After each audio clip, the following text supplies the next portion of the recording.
warri sammuu qabu addunyaa irratti gabaasataa jiran beektota warra qaban Teediroos Adaanoon itti gaafatama dhaabbata fayyaa addunyaa irratti beeksisee fi jira jechuudha. Akka raayyaan ittisa biyyaa riib uummata gudeedaa jiru jechuudha. Gizee Oromoo namni dubbateef jira. Beektonni Oromoo raayyaan ittisa biyyaa Wallaggaan keessatti kana godhaa jira jedhan dhugaa itti fakkaataa jira. Argitanii osoo kanan godhin har'a kaleessa gizee Wallagga keessatti Gujii keessatti Boorana keessatti Walloon keessatti Harargee keessatti Arsii keessatti namni gudeedamaa jira yoo jennu kun sobaanuun jedhaan ture wal bilchiginna. Har'a miidiyaan guddaa addunyaa raayyaan ittisa biyyaa amala isaa hin dhiisne. Amala maali? Amala dubartii gudeeduu, amala dubartii ajjeesuu, amala daa'imman gudeeduu, amala daa'imman ajjeesuu hin dhiisne amala itti barate. Suusiidha. Suusii gadhumma. Suusii haadha ofii gudeeduu, suusii obboleettii ofii gudeeduu, suusii abbaa ofii ajjeesuu, suusii daa'imman ajjeesuu itti barate Tigraay irratti godheetiin agarsiisaa jira jedhanii addunyaan gabaasaa jira. Ragaadha kun argitanii. Oromoon kana keessa darbee Oromoon kana keessa darbitee gudeedamtee darbite har'allee gudeedamaa jirti. Ajjeesamtee darbite har'allee ajjeesamaa jirti.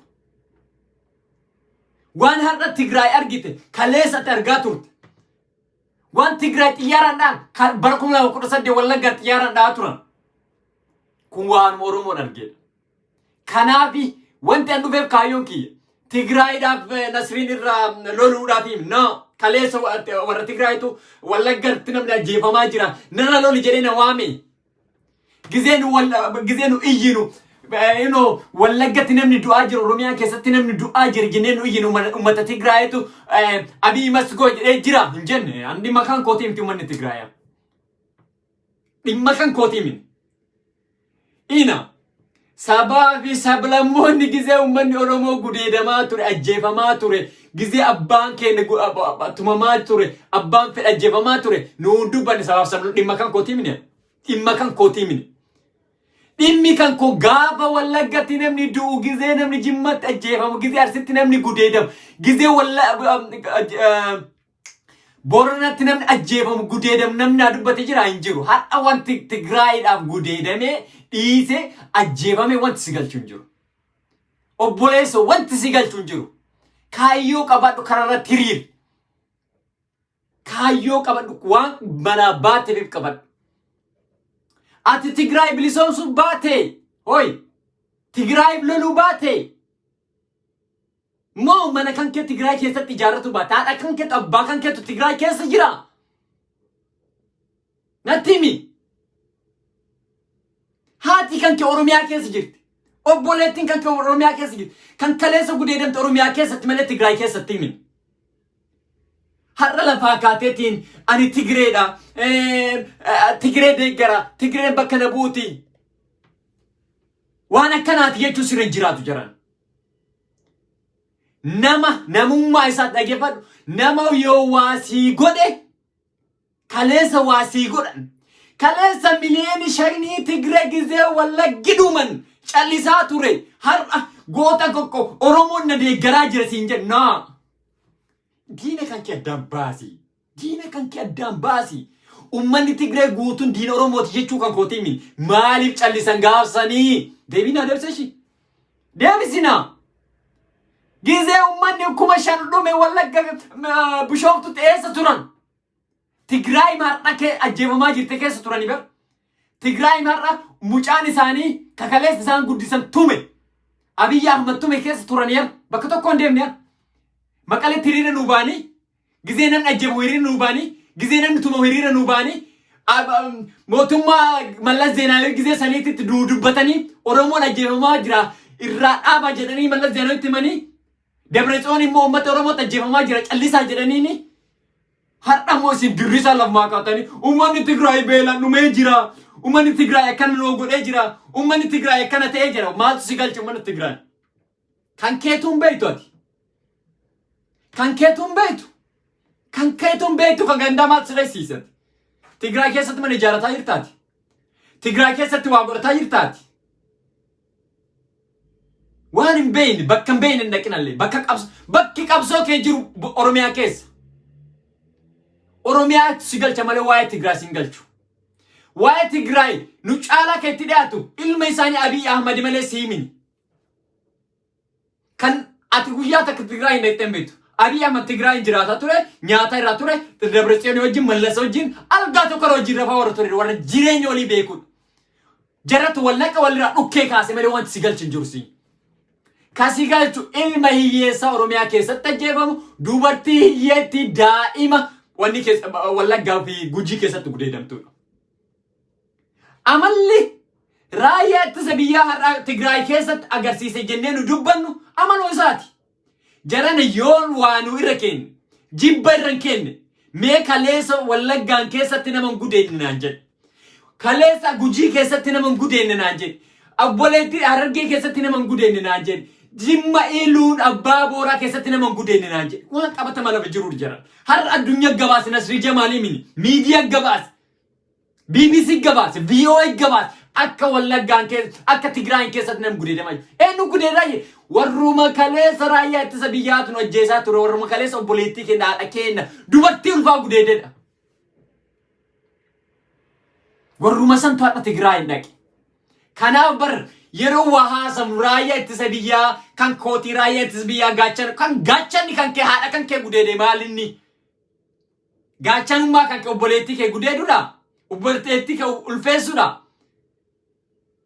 Namni haadha raayyaa ittisa biyyaa deeggaruu fi raayyaa ittisa biyyaa garaagarummaa maalii qabu? Tokkuma garaagarummaa takkan qabdan isin. Warri raayyaa biyyaa gaachana kan koo jedhe haadha kan kee yoo sii gudeede malee waa taksii hin goone. Obboleettii kan kee yoo sii gudeede malee waa taksii hin goone. Amala kashlabbummaa akkanaa barateetiin Oromiyaa keessa deema. Oromiyaa keessatti waan dalagan haadha Tigraay keessatti geessan jechuudha. Kanuma addaan baafadhu. Wanti asii dhufeef raayyaan ittisa biyyaa bakka akkasiin buune. Raayyaan ittisa biyyaa akka gaachana keentaan. Raayyaan ittisa biyyaa akka Oromiyaa siin dheenye. Raayyaan ittisa biyyaa akka Oromiyaa diiguuf deemu addaan baafadhu. Hadha raayyaan ittisa biyyaa goota konkooti. Raayyaan ittisa biyyaa maalii kan kooti jetteetiin tishertii isaatiif itti hirkatteetiin footoo kaata. Of hin beeyne jedhan. Warra of hin beeyne. Warra kaleessa hin beeyne. Warra seenaa hin beeyne. Waan keessa darbitan hin beeytan. Waan taatan hin beeytan. Warra kaleessa Mustafaa ajjeese ture bar. Raayyaan ittisa biyyaa Arsii keessatti Shaashamanneetti Mustafaa ajjeese eenyuun poolisii Oromiyaa? Raayyaa ittisa biyyaati. Wallagga keessatti ajjeesaa ture eenyuun? Raayyaa ittisa biyyaati. Iluu keessatti ajjeesaa ture eenyuun? Raayyaa ittisa biyyaati. Gujii keessatti dubartiirratti mana gubaa ture eenyuun? Raayyaa ittisa biyyaati. Harargee keessatti abbaa daa'ima jala ajjeese eenyuun? Raayyaa ittisa biyyaa. Dubartii ulfaa ji'a 7 garatti kan ajjeese eenyuun? Raayyaa ittisa biyyaati. Raayyaan ittisa biyyaa goota ta'uu hin danda'u. Madaaluma kamiin akkaataan isin goota illee na dhiba. Goota osoo ta'e waraana bilisummaa Oromoo guyyaa takka dubartii isa wajjin deemtu. Dubartitu waraana bilisummaa Oromoo keessa jira. Waggaa 17 waggaa 18 waggaa 20 way dubartiin takka ulfooftee irraan beektu waraana bilisummaa Oromootirra. Kaayyoo nama ulfeessuuf kaayyoo nama gudeeduu warra hin qabne akkasii kan deeggaruu qabdaate har'a. Maaliif dhamaatu? Maaliif nama dhamaastu? Maaliif ofii dhamaatanii nama dhamaastu? Warra kaleessa ija keennan argine dubartii gisee isaan gudeedan. Warra kaleessa immoo isin jalmee isinummaa keessan gijjala girlfriendii meeq warri raayyaa ittisa biyyaa gudeedaa ture. Manni namaa halakkaa Oromiyaa keessatti waan raayyaan ittisa biyyaa hojjete. Manni namaa halakkaa waan raayyaa ittisa biyyaa hojjete. Salfattanii dhoysitan akkaan isitti baasee hojjedhu kaantiin naasoftan. Dubartiin keessan manni keessan halakkaa'u. Isinii warra biyya Arabaa deeme kan manni keessan halakkaa'u. Isintu beekana caala. Shamarran Oromootu beeka waan raayyaan ittisa biyyaa isin godhe. Waan raayyaan ittisa biyyaa Oromiyaa keessatti isin godhe bara kan mara bal'asirraa kaasee amma bara Abiy Ahmaditti. Hadha kanaan goota kan koo jettaan hadha addunyaan ragaa sii baate eessa jirtare eessa deemtare raayyaan ittisa biyyaa nama gudeedaa jira jettee addunyaan beekaa jirte eessa jirta ammati. Eessa jirti? Dubbadhu kaa. Mee raayyaan ittisa biyyaa goota akkamitti sii tanatti himu? warra of hin beekne haadha kan kee gizee gudeedu cal'istee warra laaltudha. Obboleettii kee gizee gudeedu warra laaltudha. Obboleettii kee si biratti waan ajjeesu gizee laaltudha. Abbaa kee gizee ajjeesu warra laaltudha. Raayyaa akkanaa kanatti raayyaa ittisa biyyaa kan kooti jettaa. Ay wallaalummaa namatti. Ay seenaa dhabu. Ay si waan darbite dagatu. Namni waan keessa darbe dagatu maalinni. Oromiyaa keessatti wanta kana raawwanne jiran. Har'an bilisoomtan. Har'a raayyaa ittisa biyyaa santu jijjiirama. Har'a raayyaa ittisa biyyaa santu nama ajjeesaan jiru Oromiyaa keessatti. Har'a raayyaa ittisa biyyaa santu Oromiyaa keessa Wallagga keessatti nama guddeen. Jarana mee ijoollee Wallagga maal Dambidoolotti maaltu hojjetamaa jira? Gidaamitti maaltu hojjetamaa jira? Beegitti maaltu hojjetama? Naqamtetti maaltu hojjetamaa jira? Wallagga lixaa fi bahaa kanatti maaltu hojjetamaa jira? Miidiyaan gabaasa fi jira. Miidiyaan gabaasa fi jira waan Oromoon ta'aa jiru. Garuu ka Tigree namatu dhagaye. Miidiyaan dhagaye. Addunyatu dhagaye. Nama qabu. Miidiyaa hunda beekiif. Haati Oromoo hin dhoyfatte. Ilmi isii gudeedameet hin dhoyfatte. Salphina. Ilma kan kootu gudeedameen dubbadhu. Ilma kan kootu na jalaa akkana raayyaa ittisa biyyaa akkaatti na jalaa ajjeeseen dubbadhu jedhetti afaan ofii cufatteetiin taate haati Oromiyaa. Haati Oromoo akkam. Saalfatteetiin dubbatu gudeedamuun salphina kaa Oromoo biratti. Gudeedamanii warri Tigraayimmoo warri gudeedamuu ibsataniitiin miidiyaan addunyaa beekefiif. Amaloota raayyaa ittisa biyyaan beekame. Oromiyaa keessatti waan hojjetamaa jiru. Namni dubbatuuf hin jiru ka. Maa salphina ka. Madaa keessan ibsatanii madaa keessan namni isin hin dubbatu. Madaa kan keessan waan taatan inni matta'im akkamitti bilisa baatarre. Akkamitti namni isin arga akkamitti miidiyaan isin arga. Waan taatan waan dhukkubsattan. Yoo namni namatti himate yoo namni dubbate. Jarana waan Oromoon ta'e bineensuu hin taane jedhe Jawaar Mohaammed. Dhugaa Rabbii waan ijoolleen shamarranii Oromoo biyyatti raayyaa ittisa biyyaatiin ta'e Rabbi haa beeku. Warri har'a dagatee bilisiginaa biyya alaatiitti deeggaru kun yookiin raayyaa ittisa biyyaatiin waliin argine bara san keessa qabsoo keessa hin jiru. Yookiin gudeedamu yookiin maatiin isaa mootummaa keessa jiraata. Garuu ilma Oromoo ta'e bakka raayyaan ittisa biyyaa dhaqe ilmaan Oromoo hin gudeedamin ilmaan Oromoo hin saalfatin hin dhoyfatte. Hin dhoyfattan. Hin dhoyfattan. Har'a raayyaa ittisa biyyaa addunyaa irratti salphatee jira. Mee wal madaalchisa Oromoo waa tokko mee baroota waggaa 27 Wallagga keessa jiraate waggaa 30 Wallagga keessa bosona keessa jiraate waraanni bilisummaa Oromoo guyyaa tokko dubartii gudeeda jedhanii dhageettanii beektu. Beektu natti hima. Guyyaa tokko ilma Oromoo ajjeese jedhanii dhageettanii beektu. Guyyaa tokko abbaa Oromoo ajjeese jedhanii abbaa Oromoo miidiyaatti himatee beekta. Hin jiru. Hin jiru. Amala waraanaa laalaqa. Amara waraana waggaa 20 way bosona keessa ta'e ilma namaatii fedhiitti argama. Fedhiin itti dhagaamuu dhiisee qabsoo isaatti yaada isaa qabsoo isaatti jijjiire waggaa 20 way 30 way qabsoo malee fedhii dhuunfaa isaa dhiiseetiin bosona keessa taa'e qaba. Kun yoo ji'a jaalleen jiteetiin Wallaggaa fi Gujiitti yoo ergaman haadha namaa gudeedu malee waan beekan. Haadha namaa mana irratti gubuu malee waan beekan. Haadha namaa ajjeesu malee waan beekan. Abbaa namaa ajjeesu malee waan beekan. Kaayyoo akkasii malee hin qaban. Kaayyoo dubartii gudeedu malee waa takka hin beekan. Jarana namni har'a ji'a jaatti leenji'ee ji'a torbatti leenji'ee dubartiidhaaf fiigee Gujii dhaqu. Dubartii ajjeesu dubartii gudeedu kuni gaachana kee akkamitti ta'e obboleessa kee saalfatini mee obboleettii kee saalfatini. Mee gaachana kan kooti jedhe. Namni dubartii gudeedu gaachana kan kooti jetta. Mee Rabbii kee obboleessa qabda obboleettii qabda natti himi. Mee maaltu sitti dhaga'ama? Obboleettiin kan kee si biratti yoo akkas taatu maaltu sitti dhaga'ama? Haadhaaf abbaa kan kee biratti raayyaan ittisa biyyaa ciibsatti yoo si gudeedu maaltu sitti dhaga'ama?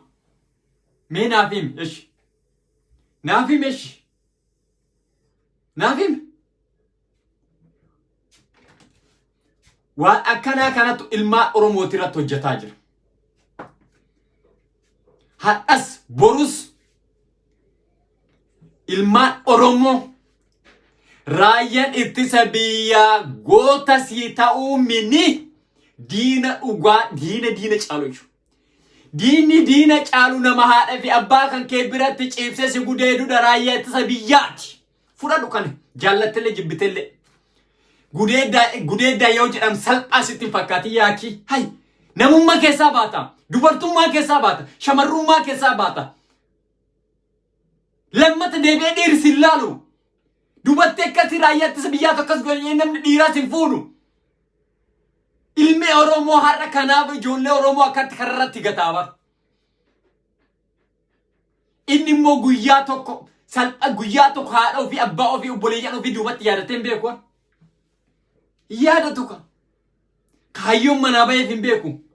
Kaayyoon inni isaan manaa baasaniif tokkommaa leenjisaniiti waan akkanaa godhanii ergaman. Ergamaan deeman. Gujitti akkas godhi. Akka beete godhi irraa nyaadhu irraa dhugi. Gudeedi ajjeesi. Si jalatti gaafsan kofaniitiin bulan jedheeti ajaja gubbarraa ergamuun akkas deemateen ilmaan ijjeessaa gudeedi ilmaan ijjeessaa ajjeesi. Wallaggatti akkas. Mana Wallaggaa keessa manni namaa haalakka waan raayyaan ittisa biyyaa hojjete. Gujii keessa waan raayyaan ittisa biyyaa hojjete haalakka. Arsii keessa waan raayyaan ittisa biyyaa erga Hacaaluu Hundeessaa Shaashamannee guutumatti jechuudha waan hojjete manni namaa haalakka. Hadha saalfattanii addunyatti inni mattanii hin callisan. Addunyaan garuu guyyaadhaan beekaa jirti. Addunyatu beekaa jira raayyaa ittisa biyyaa. Nasrii Jamaalii miti. Addunyatu beekaa jira amala isa. Amala kashlabbummaa, amala namummaa bahu, amala horii ta'u, amala saree ta'u, amala harree ta'u, amala namni hin qabne agarsiisu raayyaa ittisa biyyaa ta'u. Addunyaa irratti namni waraanni addunyaa guuturratti akka raayyaa ittisa biyyaa salphatee jiru. Akka raayyaa ittisa biyyaa salphatee jiru. Amantellee amanuu baattellee amala namummaan ala kan agarsiisu raayyaa ittisa biyyaati. Osoo obboleettii qaban obboleettii namaa gudeedu, obboleettii qaban obboleettii namaa ajjeesu, obboleettii haadha osoo haadha ofii qaban haadha namaa gudeedu, osoo haadha ofii qaban haadha namaa ajjeesu, osoo abbaa ofii qaban abbaa namaa ajjeesu amala akkasii kan addunyaa irratti raayyaa ittisa biyyaa akka biyya kamuu mee raayyaa ittisa biyya kamii argitan? Raayyaa ittisa biyyaa dubartii qabateetiin du'ini jedhetti fiiguun biyya addunyaa irratti argin. Raayyaa ittisa biyyaa Itoophiyaa immoo kan dubartii ajjeesu argin. Raayyaa ittisa biyyaa bishaan keessaa nama baasu addunyaa irratti argin. Raayyaa ittisa biyyaa bishaan keessatti nama darbu kan Itoophiyaa arginu.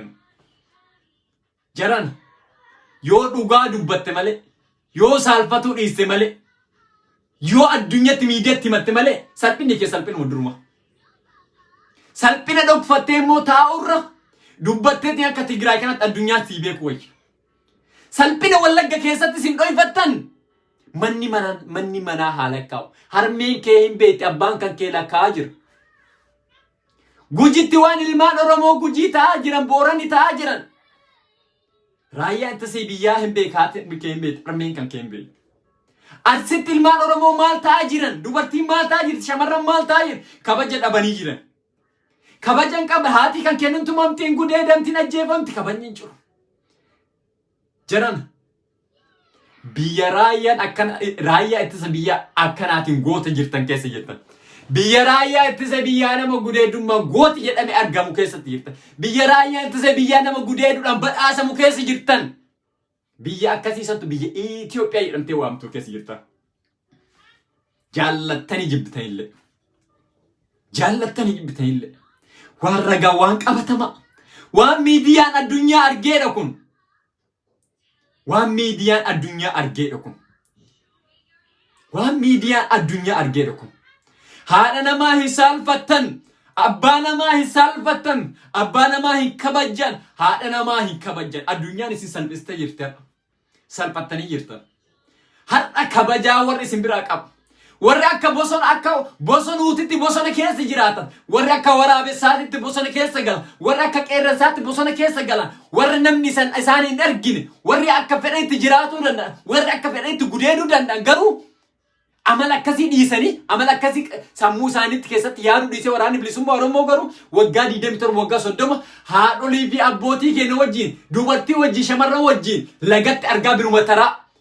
irraanyaataa irraa dhugaa bakki isiin kuftatti lafaa kaasaa qoraan isaanii baataa lafa isaanii qotaa waggaa 30 waggaa 27 jiraata. Eenyu waraanni bilisummaa Oromoo jiran waraanni bilisummaa Oromoo dhugaa qabdan addunyaa kanarratti waan jara akka jaraa galateeffadhu jiru. Maali beektaa namni qawwee qabateetiin bosona keessa jiru namni Mila nama qawwee qabatee bosona keessa jiru Oromiyaa keessa dubartiin qoraan fuudhu gurratuuf deemti qoraan ciratuuf deemti bosona keessa ka jiru waraana bilisummaa Oromooti guyyaa takka maaliif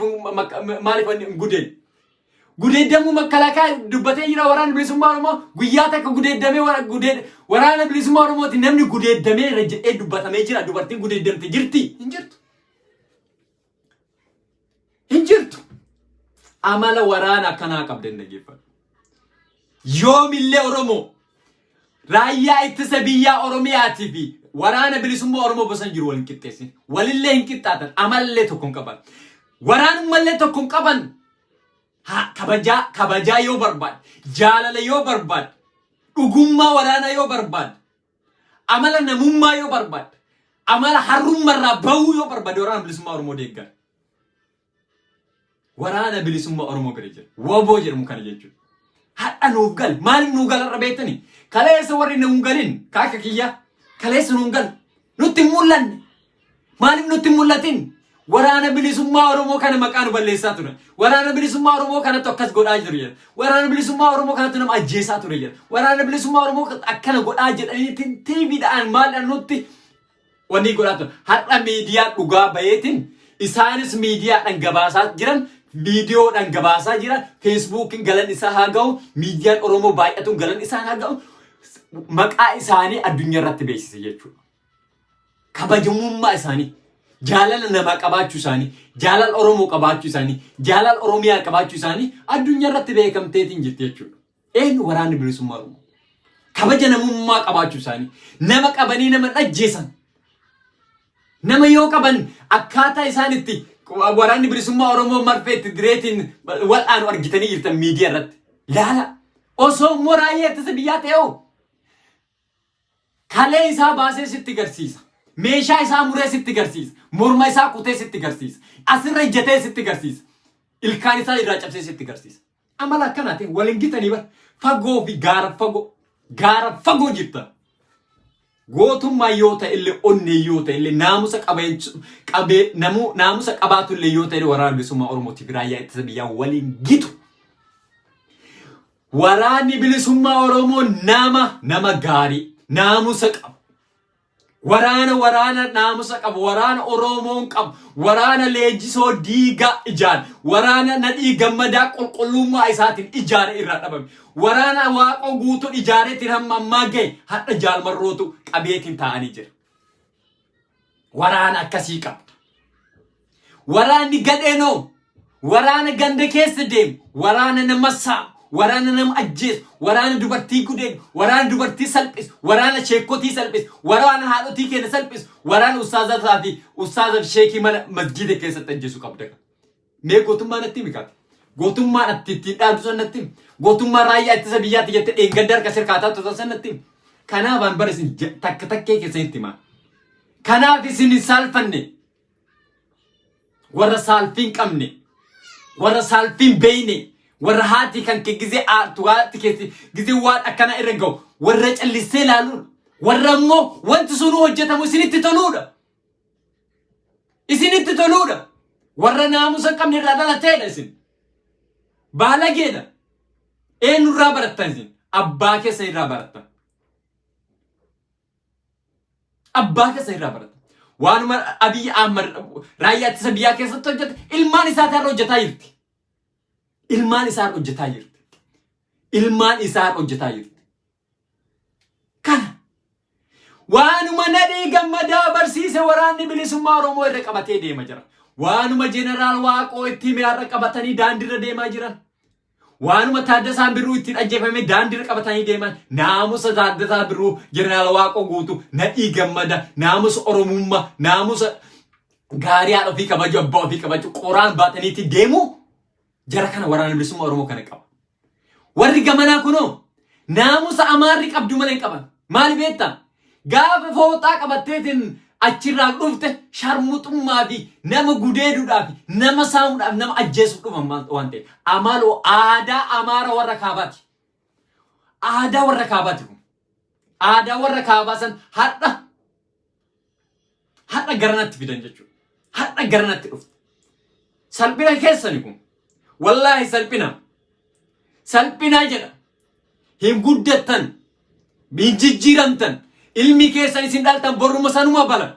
Ilmi keessan har'a isin haadha namaa gudeeddu miti bor ilmi keessan ilaaluma namaa gudeeda. Har'a obboleetti namaa gudeeddanii miti isin raayyaa ittisa biyyaa bor ilmi keessan inni waan san hojjeta. Zarii fi sanyii keessan guutuun akkasuma taate hafti. Sanyii abaaramtu sanyii biyya diiguu malee biyya ijaaruun beeyin. Sanyii tokkummaan beeyin. Sanyii namummaan beeyin. Sanyii harrummaa malee oromummaa ittiin dhagaam. Sanyii oromiyaan ittiin dhagaam. Sanyii ilma namaa ajjeesu malee ilma namaa guddisuun beeyinedha. Zariin sanyiin keessan hundi gadhee warra akkanaa kanatu guddateetiin ol baa jechuudha. Har'a addunyaa isin beeka. Naamusa dhabuu keessan har'a addunyaa isin beeka. Kalee qaltanii nama fudhatu har'a addunyaa isin beeka. Kalees Oromiyaa keessatti taate Oromoo dho'ifattee ta'e. Kalees Oromiyaa keessatti manni Oromoo dho'ifattee ta'e. Kalees gizee namni gudeedamu calistee ta'e taate Oromoo. Ollaa kiyyatti inni manni ollaan kan koo dhagaa ittiin naan coora.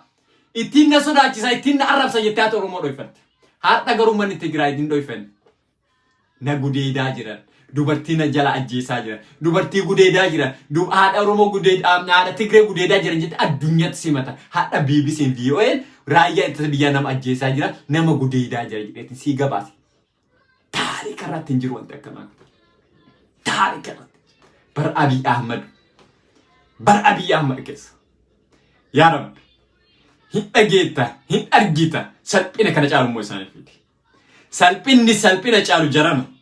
Wallaahi Rabbii kiyyatti kakadhe. Dubartii gudeeduu caalaa salphinni raayyaa ittisa biyyaan jiru. Gudee ajjeesu miniya. Waraana irratti osoo walloltee dubartii wajjin. Dubartii waraana bilisummaa Oromooti raayyaa ittisa biyyaa wallolee wal ajjeesanii rakkoon qabu. Dubartii nagaa mana keessa jirtu haadha namaati barja. Haadha si dhalte. Haadha qawwee qabatteetiin haadha. Haadha qawwee qabatteetiin ciisi jettee gudeedda. Dubartii akkanaa gudeeddetiin haadha ati beekamtii ittiin argatta. Ati goota koo siin jedhan laa dhageeffadhu. Goota kan koo biyya kan koo eegaa jira siin jedhan. Raayyaa ittisa biyyaa kan koo siin jedhan.